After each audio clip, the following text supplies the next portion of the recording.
Hello, my name's Dr. Phil Davies, and it's summer 2022.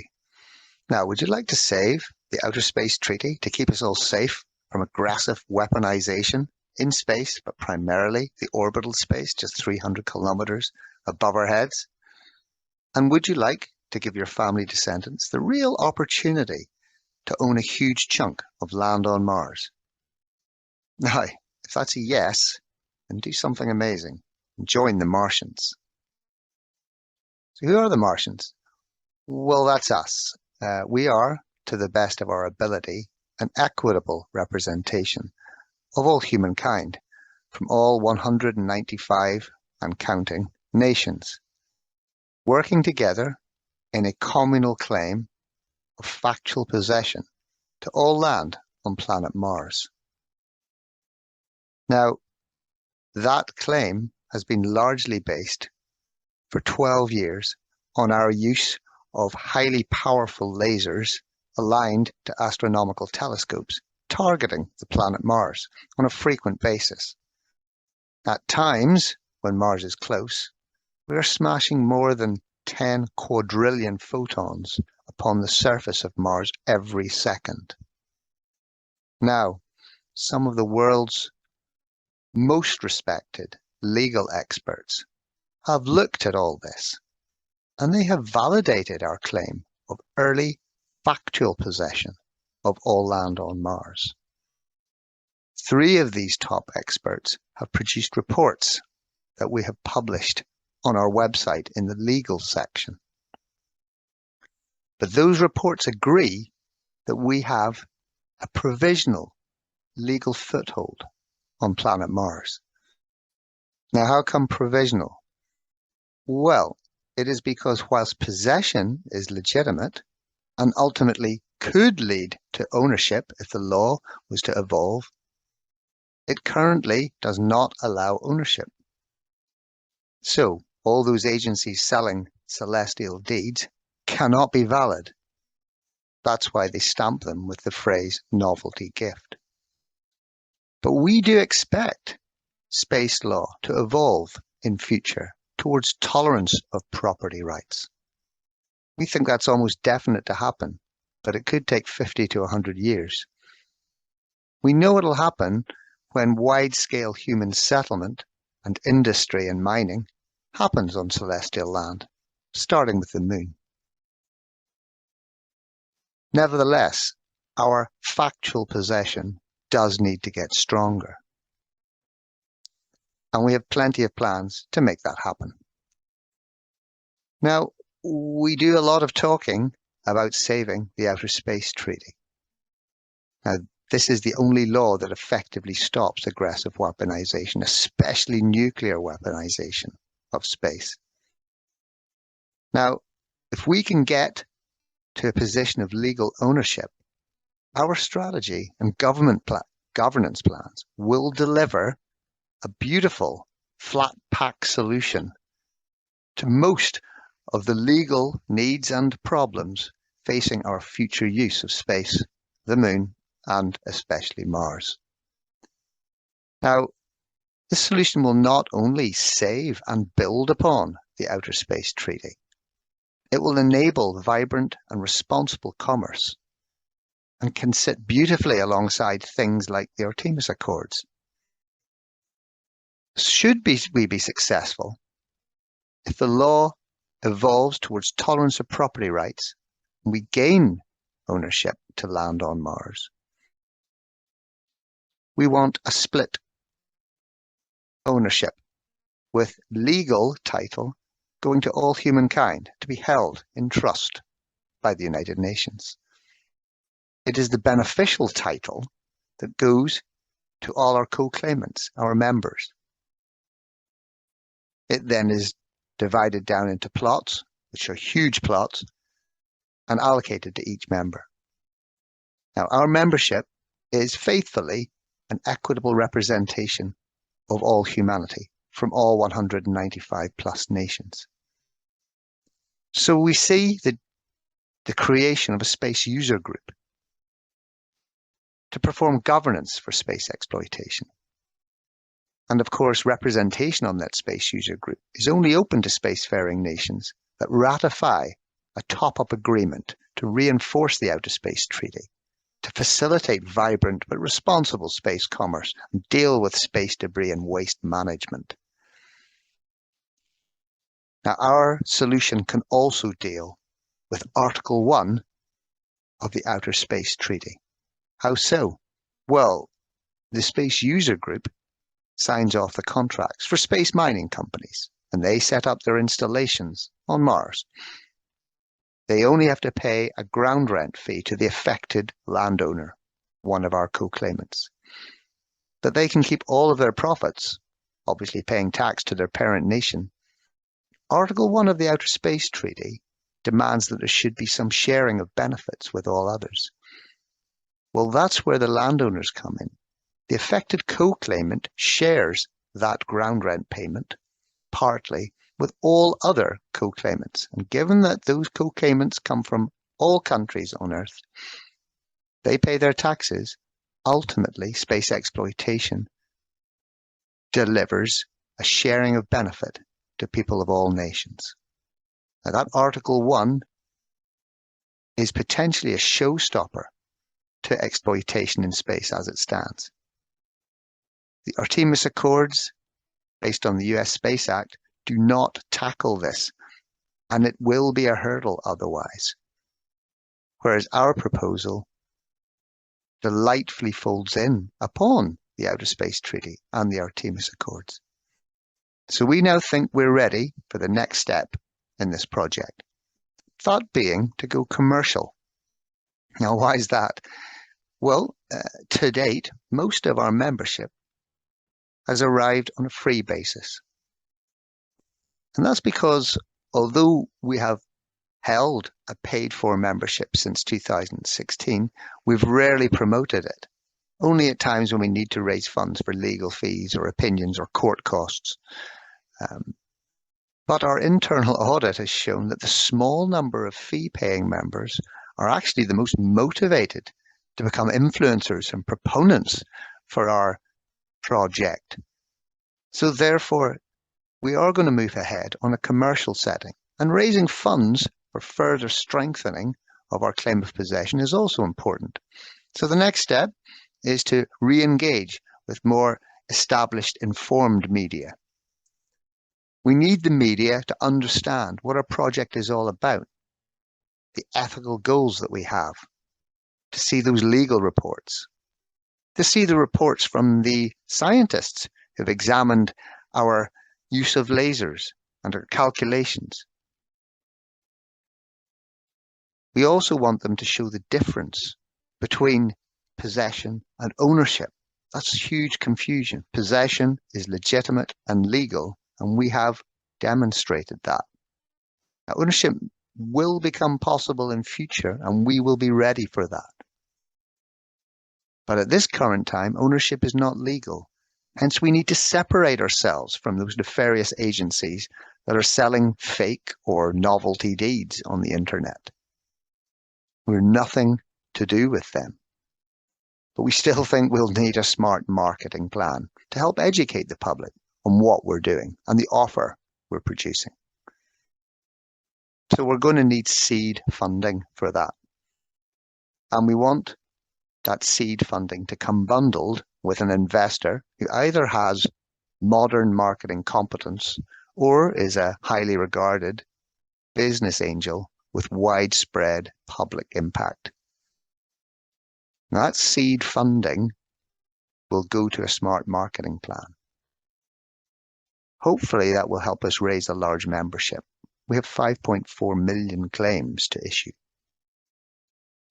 Now, that should give us a large financial war chest, which we will reinvest. At least 20% of profits come back into the company to reinforce the possession. One of the ways we do that is by generating annual scholarships in STEM and space studies at a selected number of universities worldwide. Now, those scholarships are open to successful applicants from within our members' families. They'll be starting with 10 scholarships per year, but building towards 100 scholarships annually. Now, this will help produce subject matter experts who are not only our members, but are also informed proponents and influencers for the Martians project. Some of these will progress into space industry and ultimately, and hopefully, become some of the early astronauts, engineers, miners, and settlers in the first missions to Mars. Having their boots on the ground will certainly reinforce and perhaps even complete our factual possession of Mars. And in order to promote that, we will reward the first 10 members who reach Mars, perhaps $1 million each. Now, we should also, at a relatively early stage, reach a memorandum of understanding with a space industry partner, or perhaps more than one. That will be mutually beneficial if done right. Perhaps a space transportation company, maybe even SpaceX, or Virgin Galactic could expand its role. We know Richard Branson from before, and that's feasible. Or perhaps a space mining company. There are no such companies right now. Very briefly, there were. Deep Space Industries and Planetary Resources were very well funded by billionaires. They came and went, but such an industry will return and will last. They could be interesting partners. If some of our members become part of the early missions to Mars and establish settlements in the 4 quadrants of Mars, that really will serve to establish a complete factual possession that has extended from embryonic origins in 2010. Thus, if the law was to move towards tolerance of property rights, we would, head and shoulders above anyone else, have the strongest claim to ownership of all land on Mars, and thus be able to deliver on our project's goals. The other thing we plan to do is to devote 10% of our profits towards realistic, serious efforts to manage debris. We need to mitigate debris and manage waste in space. It is not a particularly lucrative subject for business, and it should be. We think that every company entering space should pay a levy towards serious management of space debris and waste. So this is what we're going to do. And this is where we are now. Now, all those activities are important. They serve to physically enhance and ultimately complete the establishment of undisputed factual possession of all land on Mars. But in parallel to all of this, we need to raise the political and commercial appetite for the solution that our project provides. It's not only providing an elegant commercial solution, it in itself is a direct benefit to all mankind. Now, we shall be lobbying state delegations to the UN committees, that is COPIUS, the Committee for Peaceful Uses of Outer Space. And we'll do that on an individual basis, ticking them off one by one. Maybe similar to how the Artemis Accords were developed. Now, Professor Frans van der Dunk and Dr. Philip Davies, who both produced excellent reports for us, they're published on our legal pages. They included information about how we would do this and how we could set that up. And indeed, we have an offer of assistance in getting this set up. Now, we need to show these delegations and also space industry representatives that they actually need our solution. We say that it is a flat-packed solution to the legal challenges ahead, and it really is. It is space exploitation, which is space commerce, which will drive nearly everything in space going forward. Space commerce needs our solution. If there was no drive or desire for commerce, just national explorations in space, then space, the moon, Mars, etc., can quietly remain a global commons, like an infinitely gigantic museum piece. But even then, if you look at the other great global commons, the ocean, that and space is progressively filling up with debris. So, space commerce is already upon us and will burst out in the coming decades. Now, the Outer Space Treaty, while vitally important against nuclear weaponization, is rather problematic for commerce. The US Space Act and the Artemis Accords advance a rocky pathway through it, a workaround, but they don't deal with the biggest problem. Many legal scholars, probably most, view that Article 1 of the Outer Space Treaty is the most important principle of space law. Now, it imposes a binding obligation upon spacefaring nations to share the benefits of use through mining, etc.